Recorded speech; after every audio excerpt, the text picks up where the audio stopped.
Hello. Do you ever feel like you can't make a move without checking a transit app or looking at what your astrologer has said for that day or that week? Checking the sky, what's happening, or just looking for that one more bit of reassurance? If that's you, astrology may not actually be helping you right now. You may have astrology anxiety, and that usually looks more like second guessing, overthinking, and adding more noise into a mind that's already carrying enough. There is actually another way to work with astrology, or more specifically, the current lunation, and to use it to come back into your body, to settle your attention, and to build self-trust instead of dependency.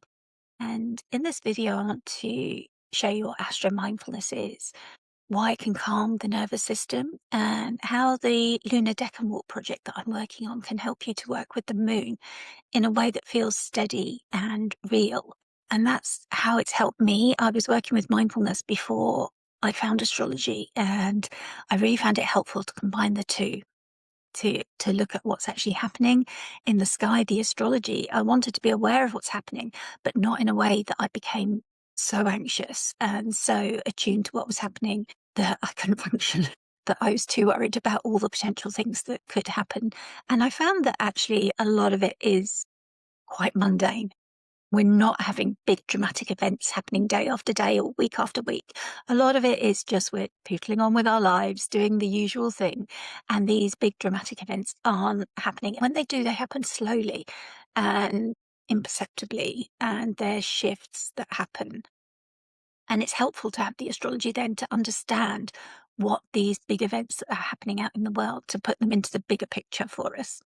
That's where astrology is really useful and helpful with timing, to understand what's actually happening for us and to understand the big picture of what's happening with these bigger events. So this is, for me, an antidote to this overthinking that isn't more information, it's a different kind of presence. And that's why I use the term astro mindfulness.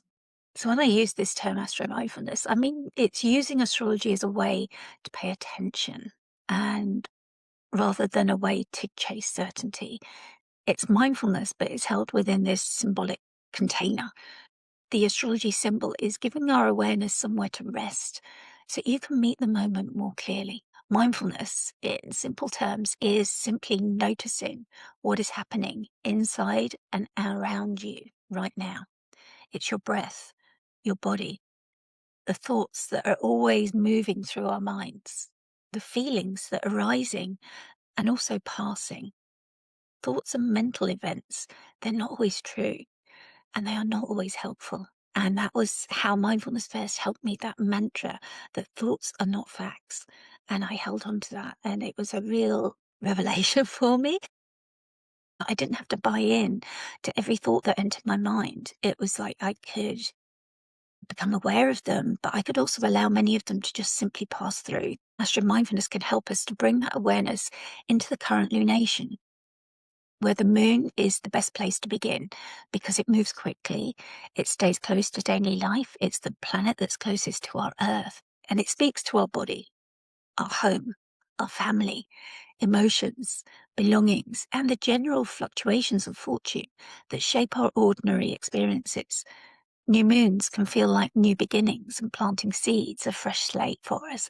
And these full moons often bring a ripening, a clarity, a release, or a illumination, a culmination of what we've been growing in our lives. Within each sign that the lunation is in, there's a specific face, and it's known as a decan, which gives you more exact territory, more information to move through. The decan helps us to reduce overwhelm. Instead of trying to hold every possible meaning in your head, you work with just one face of that sign, one image, one tone, one story. And each sign is split into 3 decans. So these are segments of each sign. If you've ever wondered why you might know 3 Aries people, but they're not all the same, or 3 Cancer people and they're not the same, their suns may be in 3 different decans. And that's why people who are in the first decan, which is from 0 to 9 something degrees, and then the second decan is from 10 to 19 something, and then the third decan is from 20 to 29 something. So I ask you now to just stop and check for a second. You've decided to watch this. So is it because you want to fix a transit that you're worried about? Or do you want to understand a feeling? What is your intent here? So you might not be using astrology to predict every single outcome. Here, we're working with astrology to notice how this moment feels in your body, in your thoughts, and in your energy. And that shift matters. It turns astrology from something that you keep checking into something that you practice. And then when it begins in your body, then it translates into your outer world, into your thoughts and your actions, and then into what you're actually doing. So you bring it from your body first into your outside world. And that's how that astrology moves through you. And you start to actually, you might have heard that word, embody it. As the sun and the moon move through the whole zodiac in a year, you start to embody all of these experiences that they bring us as they go through their annual journey. So when you bring mindfulness and lunation work together, astrology becomes less about overchecking and anxiety and more about your own awareness. We're moving from this chasing certainty and naming the moment to something that actually shifts in your body. It can help your nervous system come out of this high alert. So it's not just how you read astrology that changes, but also how you use your attention. You might be using astrology because you want to get that certainty to know what's coming and to feel safe inside of it. But that can train the mind to stay on high alert for danger. And then astrology stops becoming this source of orientation and starts feeding into the agitation that you first came to astrology to soothe.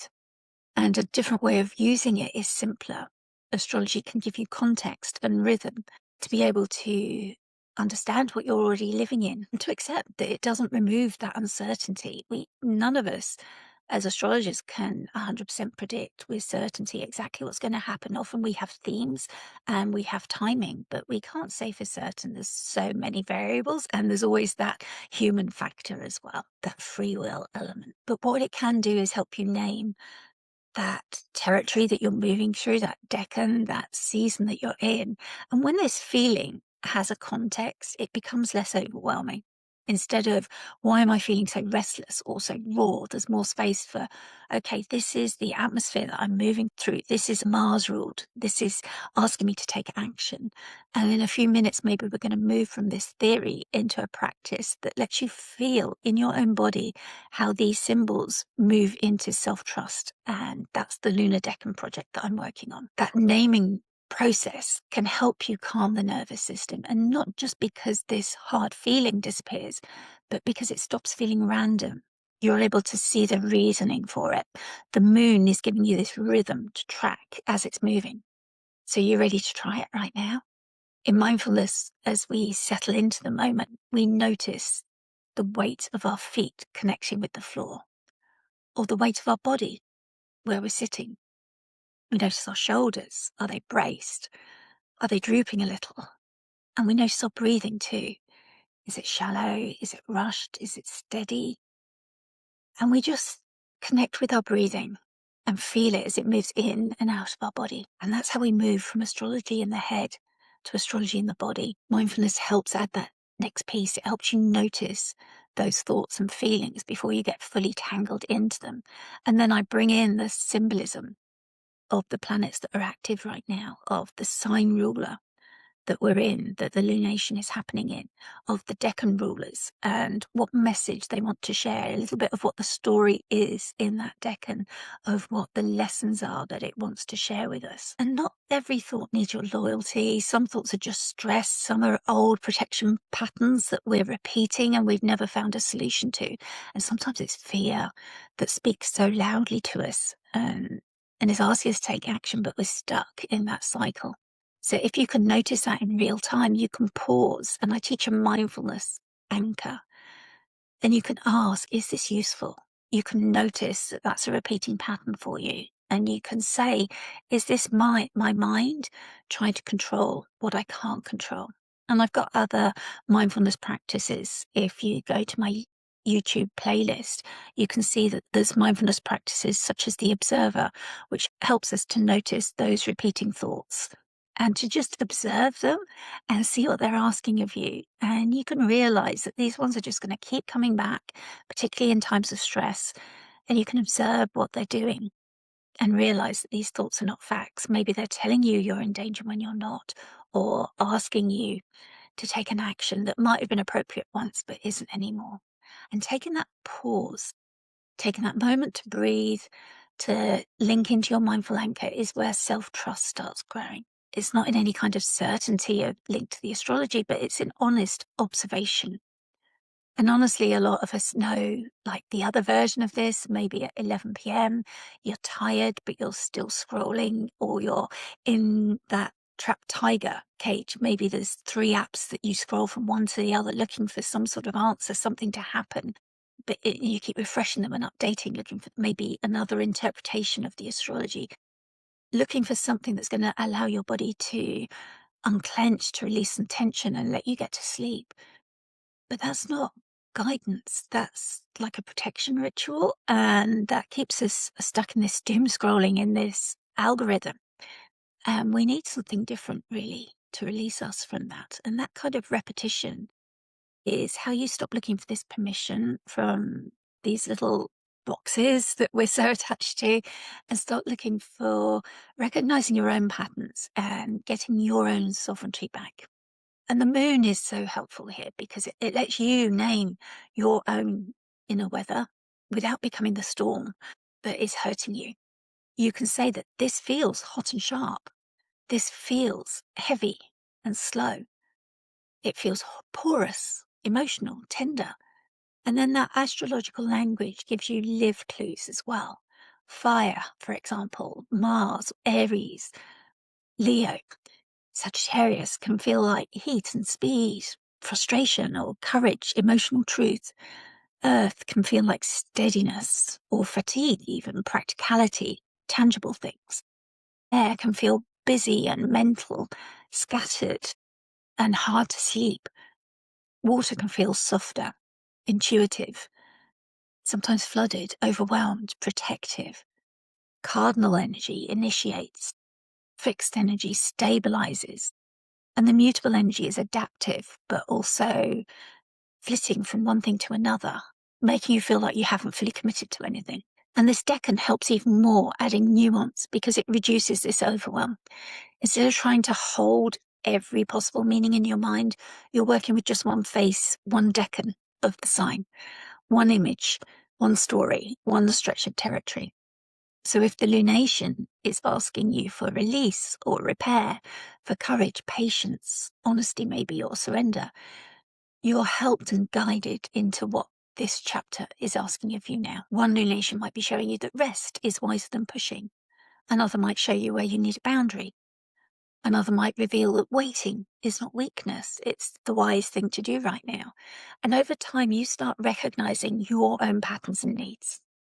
Astrology becomes a calm companion for you for navigating the journey, not something that you're depending on to tell you who to be, because you're taking it into your body and you're discovering what's true for you. As I create these Astro Mindfulnesses, I ask reflective questions. So I'm not telling you the answers. I'm asking you to reflect on what it means for you. And that's why I am creating the Lunar Decan Walk. So what is it? This is an Astro Mindfulness practice that's built around each lunation. So I'm right in the middle of it. I'm about halfway through. And more specifically, it's working with each decan as the moon and the sun are emphasizing and moving through that decan at the new and the full moons. And the aim is to help you embody that astrology rather than just think about it and then move on, to help you bring it into your life and to take action in your daily life that's connected to what that means for you. So each journey is roughly 25 minutes. There's an introduction, long enough to just settle, short enough for you to actually do without taking too much of a chunk out of your day. We begin with grounding and settling into the stillness of the present moment, because if the body doesn't feel here, if you're still worrying about what's for tea or what's on your to-do list, then that inner sight, you won't fully connect with it. We connect with the breath, with the breathing, and you connect with your mindful anchor. And I remind you why that's important and how continual practice with your mindful anchor, how you can bring that into your day. It's not just while you're in the practice. It's a practice that you can continue on to use. And it's something that I use daily. Whenever I need it, I just take a breath from my mindful anchor. So this is a steady point of attention that you return to whenever your mind wanders. And we accept that minds will do that. That's part of the mindfulness practice, is that we know that our minds are going to wander at some point, and you simply return back to the practice, to my voice, to your breath, and to your mindful anchor.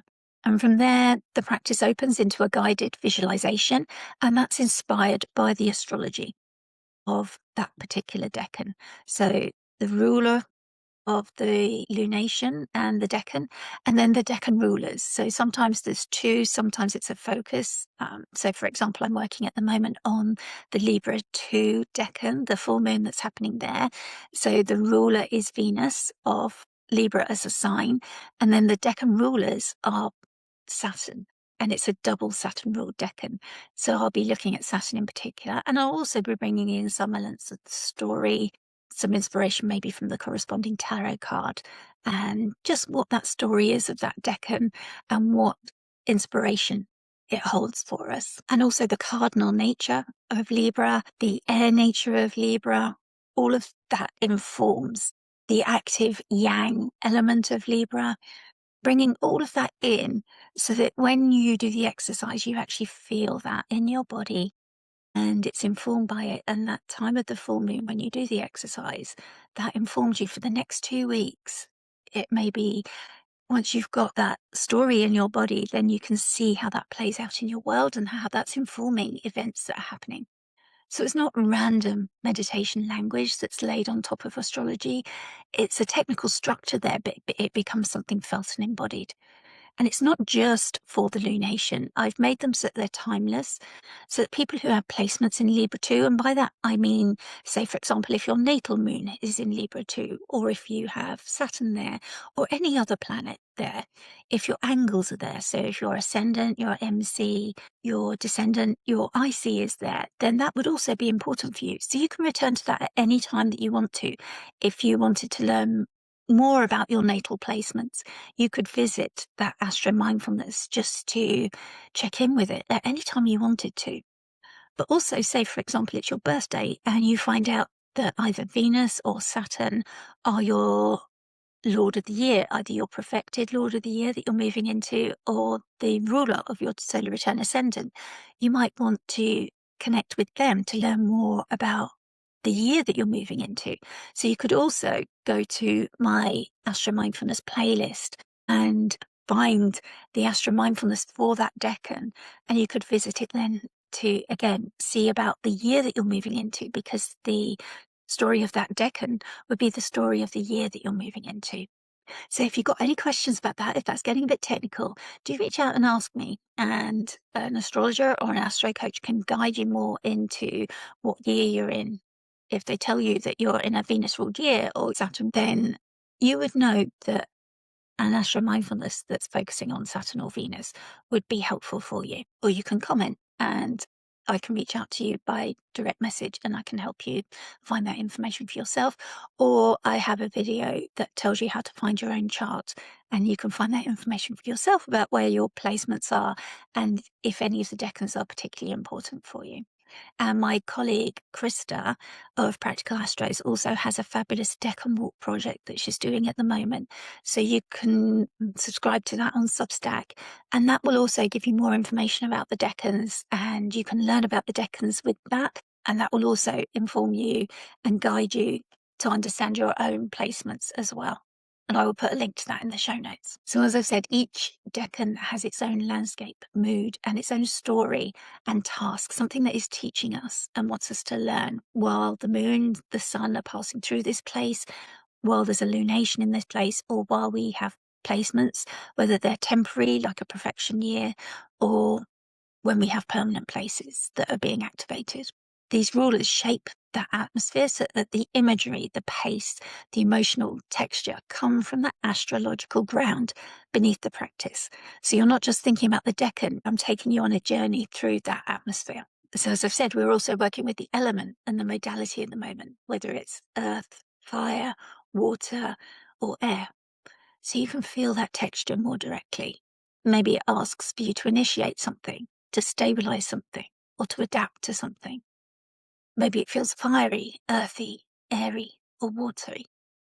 The point is not perfect interpretation. The point is noticing just how that landscape lands for you as you breathe and pay attention, and move through those reflective questions as well with that theme in the background, usually very simple and clear.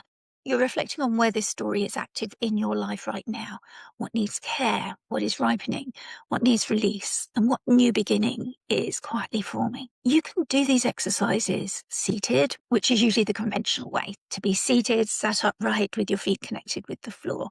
But you can also lie down if that's more comfortable. And some people prefer to walk while they do it, so they're moving, and anything is fine. The main point is giving your attention a simple path so that the symbolism can land more fully. So this Lunar Decan Walk, think of it as a bridge. It's bringing that technical astrology, the mindfulness, and the body awareness into one practice, all rolled into one, in one neat bundle.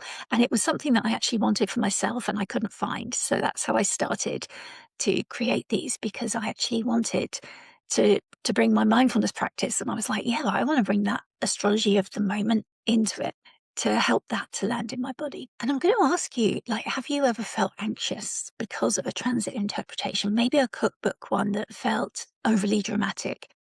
And if you have, just type "I am free now" in the comments, because this is a way to become free of that and to focus on that area of life that you're moving through, and to make that the most important thing. And when you feel that in your body, you can cope with these more challenging transits, because they're the layer that goes on top of that, the decan that you're moving through. And because this is following the rhythm of the moon, it's giving you something you can return to again and again and again. One journey each lunation is enough to begin with, but you can return to them. So if you started this video feeling caught in that loop of thoughts, you can now allow this to be a reset. Allow the sky to be a mirror rather than a cage that's keeping you trapped in this anxiety. So here is the shift in simple terms. This high alert keeps you scanning for that danger. You're constantly looking out. You feel like something's bad is going to happen, and maybe that becomes a self-fulfilling prophecy. Astro Mindfulness is helping you to name that environment that you're moving through, to settle your body, and to come back into a safe connection with yourself, where you know that you can handle whatever's coming up. You've done it so successfully all through your life, with or without astrology, and the astrology is going to empower you to do that better. So the first step is not learning more astrology right now. Or if you do, you're doing it with more intention. And with me right now, can you notice one honest feeling that's coming up for you right now? A feeling in your body, maybe a tight chest, maybe racing thoughts in your head. Maybe you feel a little bit of relief that this has helped you, or maybe you feel a bit of sadness or grief at something that you're releasing. Maybe you feel some tenderness or frustration that you're watching this at a difficult time. And then work with one rhythm, choosing one planet. And the moon is always such a good place to start. For many of us, we came into astrology because of the moon. And it's such good advice when you're learning astrology to start with one practice, one technique, and really master it. And that's how I advise you to learn astrology, to trust and proceed, rather than learning all the things but not fully understanding how each of them is really helping you. So let's breathe, and then we're ready to trust and proceed. And if you want to practice that noticing with me, join the next full moon Lunar Decan Walk. And you can do that by subscribing here. And every full moon, you'll find that the Lunar Decan Walk is shared, and it's on Substack, it's on YouTube, and it's also on the Asterosphere Kairos YouTube as well. And if you want the new moon walks as well, to get the full set every 2 weeks, then join Celestia Circle, because they're shared with the Celestia Circle subscribers who've upgraded to paid on Substack. Thank you so much for staying with me to the end. If you've enjoyed this, please do comment, like, subscribe. I hope you really enjoy trying out Astro Mindfulness, and I hope you found this a helpful description of it. Thanks for joining me. Travel well, friends.